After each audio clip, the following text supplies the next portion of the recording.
네, 안녕하세요. 사회하도록 하겠습니다. 오늘은 2단원에서 첫 번째 이야기네요. 2차시긴 하지만요. 그래서 2차시라고 써놓고, 그리고 교과서는 88쪽부터 91쪽까지 같이 한번 해보도록 하겠습니다. 새로운 사회를 위한 움직임. 조선 후기에는 정치, 경제, 사회, 문화 등 여러 분야에서 큰 변화가 일어났습니다. 외세의 침략으로 위기도 맞기도 했지만 여러 변화 속에서 새로운 사회를 향한 움직임이 계속되었어요.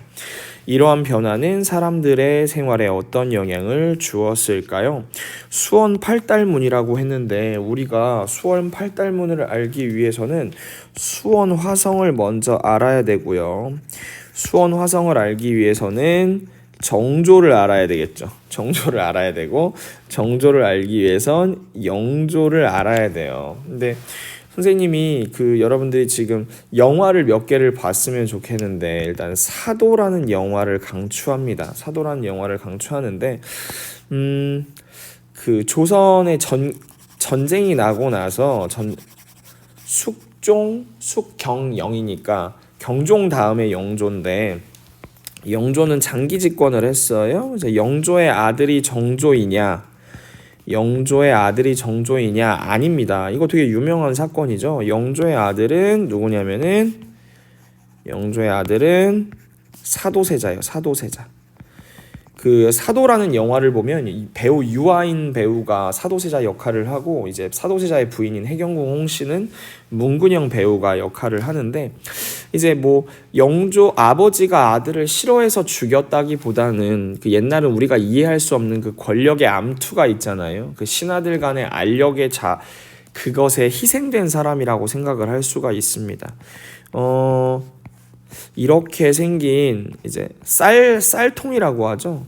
옛날 이제 뒤주라고 하는데, 이제 욕 같기도 한데, 뒤주에 이제 사도세자를 가두어 놓습니다. 왜냐하면 그때 당시에 영조가 사도세자를 바로 죽일 수 없었어요. 왜냐하면 그거는 이제 뭔가 유교의 윤리에 어긋나기 때문이죠.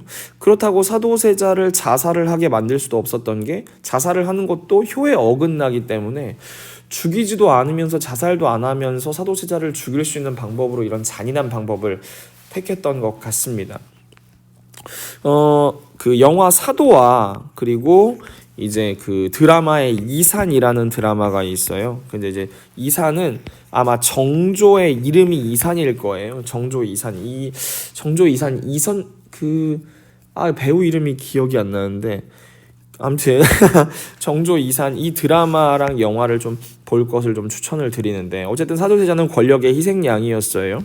사도세자의 아들이 누구였냐면 바로 정조였던 거죠. 그러니까 영조하고 정조의 관계는 할아버지와 손자의 관계였어요. 되게 드라마 이산에서 보면은 엄청 무서운 할아버지였던 걸로 기억이 납니다.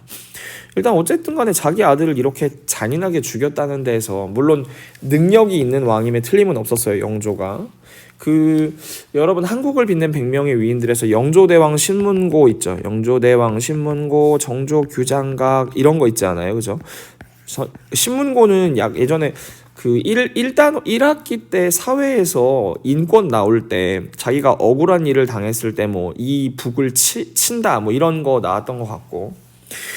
근데 선생님, 도대체 수원 8달문하고 정조하고 무슨 상관이 있습니까? 근데 이 할아버지 영조가 뭐라고 그랬냐면, 정조한테 너는 아빠가 없다. 사도세자는 세상에서 기억하면 안 된다. 이렇게 얘기를 했단 말이야. 그리고 돌아가셨어요. 정조가 왕이 되자마자 뭐라 그랬냐면은, 우리 아버지는 사도세자고 나는 우리 아버지를 항상 추모하면서 지낼 것이다, 이렇게 말을 해서 신하들이 깜짝 놀랐지. 왜냐면 영조대왕이 절대 그렇게 하지 말라 했거든. 근데 만약에 여기가 이제 한양이었다고 생각하면 이쪽이 한 수원 정도 되거든요. 얘가 한 수원 정도 되면은 수원 근처에다가 사도세자 능을 만들어요. 여기다가 사도세자 능을 하나 만들고 수원에다가 큰 도시를 하나 만들어요. 그게 바로 수원 화성이죠. 수원 화성을 만들고 약간 수도를 옮기려고까지 생각을 했어요. 수도는 옮기진 못했고, 아무튼 자기 아버지의 이제 묘를 여기 근처에다 만들어 놓고 수시로 왔다 갔다 했어요. 수시로 왔다 갔다 하면서 그러다 보니까 수원이 굉장히 발달을 할 수밖에 없었죠. 수원 화성을 이제 만드는데 좀 큰 공을 세운 사람이 이제 정약용이라는 사람이죠. 정약용이라는 사람. 그 한국을 빛낸 100명의 위인들이 나오죠. 목민심서 정약용 이렇게 나오잖아요. 자, 수월 팔달문 되게 예쁘게 생겼죠. 이거 보물로 지정돼 있어요. 보물로 지정되어 있다. 알고 계시면 되고. 이거 또 수원 사는 친구들이 있을 텐데. 탕평비 건립 수원 화성 완공 나왔는데 이거는 교과서로 같이 보도록 하겠습니다. 영조와 정조의 개혁 정책을 알아봅시다. 임진왜란 즈음에 조선의 지배층은 붕당을 이루어서 붕당이라고 하는 것은 학문이나 정치적으로 생각을 같이 하는 사람들의 정치 집단이라고 했는데 쉽게 말하면 편이야, 편. A편, B편 이렇게. 그래서 A편은 뭐 달세뇨 학문을 좋아하고 그리고 B편은 요달세 학문을 좋아하는 거, 요달세 학문을. 그런 사람들끼리 있다 보니까 물론 치고받고 뭐 맴매를 때리고 이런 상황은 아니었지만 서로 막 무시하고 싸우는 상황은 맞았죠. 그러다 보니까 왕이 되게 힘들었어. 왕이 왜냐면 왕은 여기 이렇게 있는데 왕이 막 누구 말을 들어줘야 될지 되게 어렵잖아요. 그렇죠? 붕당을 이루어 정치를 이끌어 나갔는데 처음에는 붕당 간의 다양한 의견이 나라를 운영하는 데 도움을 주었어요. 그러나 붕당 간의 의견 대립이 자주 일어나면서 정치가 혼란스러워져. 왕이 막 멘붕에 쌓인 거지 이제. 멘탈 바사삭 이렇게 된 거예요. 그 전까지 숙종이나 이런 사람들은 되게 뭐라 그럴까? 이 붕당들을 자기의 권력에 이용을 했어. 그래서 막 A편 붕당을 한 번에 다 죽여버리고 B편 붕당을 한 번에 죽여버리고 막 이렇게 했단 말이야. 근데 그러면 이제 얼마나 무서워서 사람 살 수 있겠어. 그래서 근데 이제 영조 같은 경우에는 어떻게 했냐면 여기 보면 탕평책이라고 써 있잖아요. 탕평책을 펼쳐서 왕권을 강화하고 정치를 안정시켰다. 근데 탕평책이라고 하는 거는 두 개를 골고루 의견을 들어주는 걸 탕평이라고 이야기를 하면 돼요. 한 편의 의견을 그냥 싹 다 들어주고 한 편을 무시했다기보다는 그렇게 생각을 하시면 될 것 같고, 그리고 뭐 세금을 줄이고 백성의 생활을 안정시켰대요. 또 많은 색을 편찬해서 학문과 제도를 정비했다. 영조가 대단한 임금인 건 확실히 맞습니다. 자, 탕평비가 있는데 선생님은 이 충청북도 사람이잖아요. 청주에도 탕평비가 있다고 들었거든요. 두루 사귀면서 편을 가르지 않는 것, 이거 되게 중요하죠. 편을 가르지 않는 것이 군자의 공정한 마음이요, 편을 가르고 두루 사귀지 않는 것은 소인의 사사로운 마음이다. 그러니까 군자가 멋진 사람이고 소인은 좀 이렇게 뭔가 이렇게 좀 찌질한 사람이다, 뭐 이런 뜻이라고 생각하면 되겠죠. 붕당과 상관없이 나란히를 할 인재를 골고루 뽑아 정치를 하겠다는 것이 탕평책의 내용이다. 그러니까 너네 A편, B편이 따로 나눠져 있지만 나는 한 편만 등용하진 않을 거야. 그러니까 두 개를 같이 쓸 거야, 이 자식들아! 이렇게 했던 게 영조의 탕평책이라고 이야기를 할 수 있죠. 정조 때도 탕평책은 계속 이어졌어요. 정조는 영초의 탕평책을 이어받아 인재를 고루 뽑아 정치를 안정시키려고 노력했어요. 그리고 규장각 중요하죠. 자, 정조 규장각이라고 하잖아요. 그냥 왕실 도서관 이 정도로 이해하시면 될 것 같고, 이곳에서 젊은 학자들에게 나란 일과 관련해 여러 학문을 연구하게 했다. 그 공부하고 연구하는 기관을 생각을 해보면 조선 초에 뭐랑 비교를 할 수가 있냐면 약간 집현전 느낌이 살짝 나기도 해요. 집현전 느낌이 살짝 나기도 하는데, 집현전 하면 신숙주지. 신숙주 배신의 아이콘이죠. 신숙주 배신의 아이콘이라고 얘기를 할 수가 있겠죠. 또한 백성을 좀 더 자유롭게 경제활동을 할 수 있도록 제도를 고치는 등 사회 발전을 위해 노력을 했습니다. 정조는 새로운 과학기술을 응용하여 수원 화성을 건설하. 이 과학기술이 왜 나오냐면 도르래 있잖아. 도르래 같은 거 이용해서 화성 만드는 데 도움을 많이 줬는데, 이때 뭐 정약용이 약간 하드캐리 했다고 얘기가 많이 알려지죠. 국왕을 중심으로 정치를 운영해 나가고자 했습니다. 붕당 사이의 대립은 사라지지 않았다. 그래서 정조 끝나고 나서 이제 영, 정, 그 다음에 순헌철 이렇게 되거든. 순헌철 이렇게 되는데, 이때는 완전 나라가 거의 망하기 직전이야. 나라가 거의 되게 안타까운 상황이에요. 정조 때까지 그나마 뭐 잘 됐다고 이렇게 얘기를 할 수가 있을 것 같아요. 역사 속 여성 한 명 나오는데 장사로 큰 돈을 번 김만덕. 제주에 큰 흉년이 들자 많은 백성이 굶어 죽었고요. 그동안에 모은 돈으로 쌀을 사서 굶주린 백성에게 나눠주었습니다. 그녀의 선행은 정조의 명에 따라 만덕전이라는 글로 지어졌습니다. 만덕전. 이거 제주에 가면 김만덕 굉장히 유명합니다. 한번 제주에 가게 되면 꼭 김만덕을 찾아보길 바랍니다. 영조와 정조가 탕평책을 실시한 까닭은 무엇이에요? 당연히 뭐 특정한 붕당에게 세력을 몰아주지 않기 위해서죠. 왕 주도의 정치를 하기 위해서라고 생각을 하시면 될 것 같아요. 이게 한편으로 되게 치우치면 왕이 되게 힘들었단 말이죠. 규장각은 어떤 곳이었을까요? 규장각은 학자들의 학문을 연구하고 나라의 정치를 의논하던 왕실 도서관. 선생님이 아까 말했죠. 왕실 도서관이었습니다. 어디 있었냐면은 창덕궁에 있었대요. 창덕궁 뒤편 정원에 있는 규장각에는 정조는 여러 학자와 나라의 문제를 상의하고 의견을 나누었습니다. 규장각 학자들은 나라의 중요한 문제를 연구하며 정조의 제역 정치를 도왔죠. 이때 당시에 홍구경이 조금 정조를 많이 서포트했던 것 같기도 하고요. 이게 여러분들도 그렇게 생각할 수 있어요. 선생님, 조선 한양에서 궁전은 경복궁 아니에요? 이렇게 얘기할 수도 있는데, 경복궁이 임진왜란 때 아작이 나요. 경복궁이 임진왜란 때 아작이 나고, 그럼 이걸 다시 복구를 했었어야 될 거 아니에요? 근데 너무 심하게 부서지고, 이 나라가 돈이 없다 보니까 궁전을 이제 새로 지을 여력이 안 됐어요. 그래서 경복궁보다 다른 궁전에서 더 많이 지내고 창덕궁에서 많이 지냈나 봐요. 그러면 경복궁 지금 복구된 건 언제예요? 일단은 조선 후기에 고종 때 흥선대원군이라는 사람이 이제 경복궁을 다시 재건축을 하게 되죠. 나중 일이고요. 여러분들은 지금 이제 뭘 볼 거냐면 수원 화성을 한번 구경을 가볼 거예요. 선생님이 인터넷에 가보니까 수원 화성이 딱 검색을 해봤더니 이렇게 나오더라고. 수원 화성이 인터넷에 잘 돼 있어요. 우와, 되게 멋지죠. 조선 성곽 건축의 꽃 수원 화성은 22대 정조대왕이 장원 세자에 대한 효심으로, 장원 세자라고 하면 누굴까요? 당연히 아버지 사도세자를 말하는 거겠죠. 부친의 원침을 수원 화산으로 옮긴 후 1796년 9월에 완공된 성입니다. 수원 화성은 조선 왕조 22대 정조대왕이 세종에 책봉되었으나 당쟁에 휘말려 왕위에 오르지 못하고 뒤주 속에서 생을 마친 아버지 사조세자의 능침을 양주의 배봉산에서 조선 최대의 명당인 수원 화산으로 첨봉하고, 이게 말이 좀 어렵지만 아무튼 무덤을 옮겼다는 뜻이고요.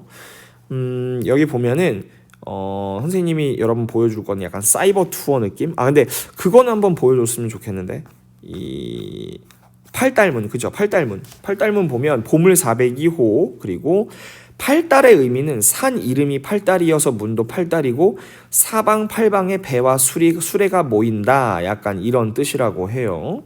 되게 예쁘게 둥글둥글하게 예쁘게 생겼죠.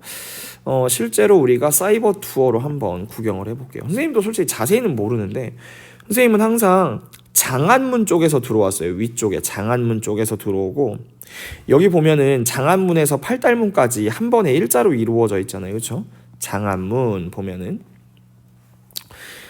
여기 안에 실제로 지금도 사람이 살고 있어요. 실제로 사람이 살고 있어서 버스도 막 왔다 갔다 하고 그렇습니다. 옆에 보면 여기를 통과해서 일자로 쭉 가다 보면 장안문이 나와. 여기가 그쵸? 장안문 안쪽에 선생님 들어가 본 적이 없는데 들어갈 수 있나 보네. 장안문이고요. 이게 스카이뷰도 되던데, 스카이뷰. 자, 그리고 다른 거 보면 이게 하늘뷰가 좀 예쁘던데, 화성 행궁 안에서, 그쵸. 우리가 쭉 보면은 화성 행궁이라는 건 화성 안에 만약에 정조가 들어왔을 때 묵는 곳이라고 얘기를 할 수 있어요.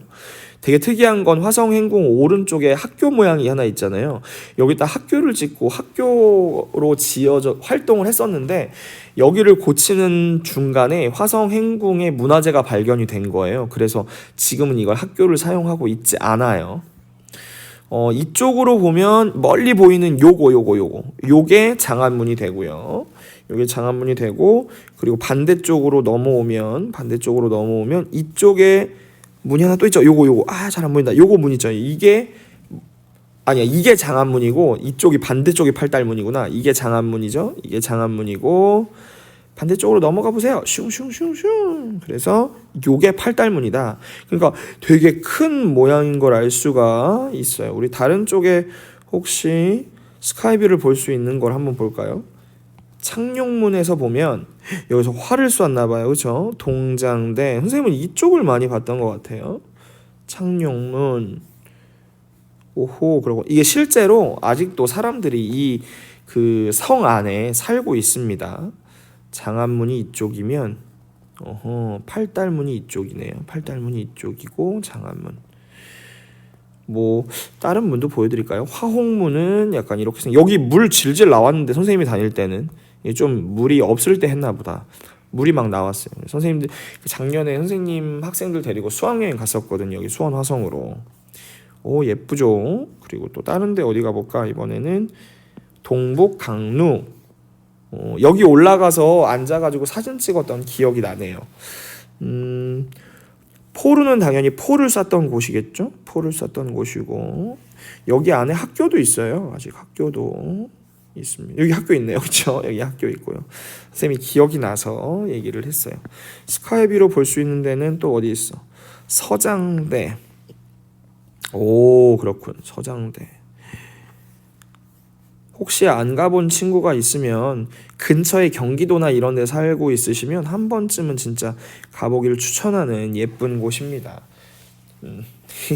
그렇답니다. 예쁘군요.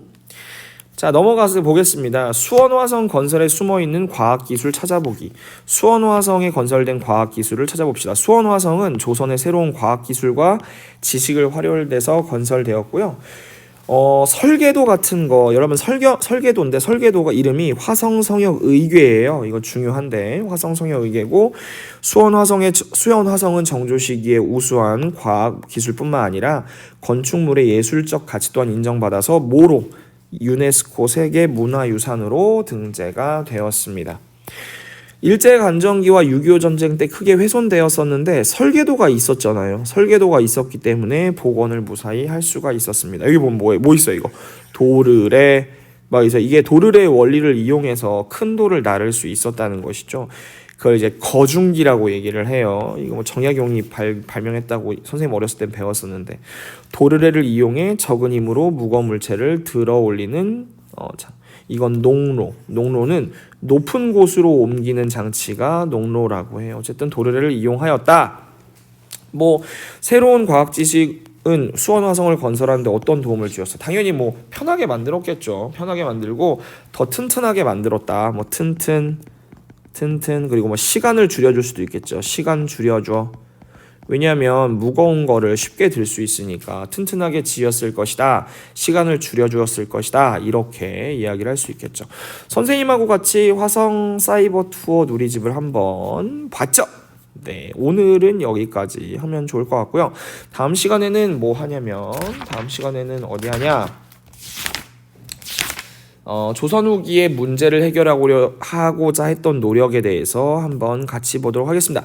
인사하고 마칠게요. 안녕.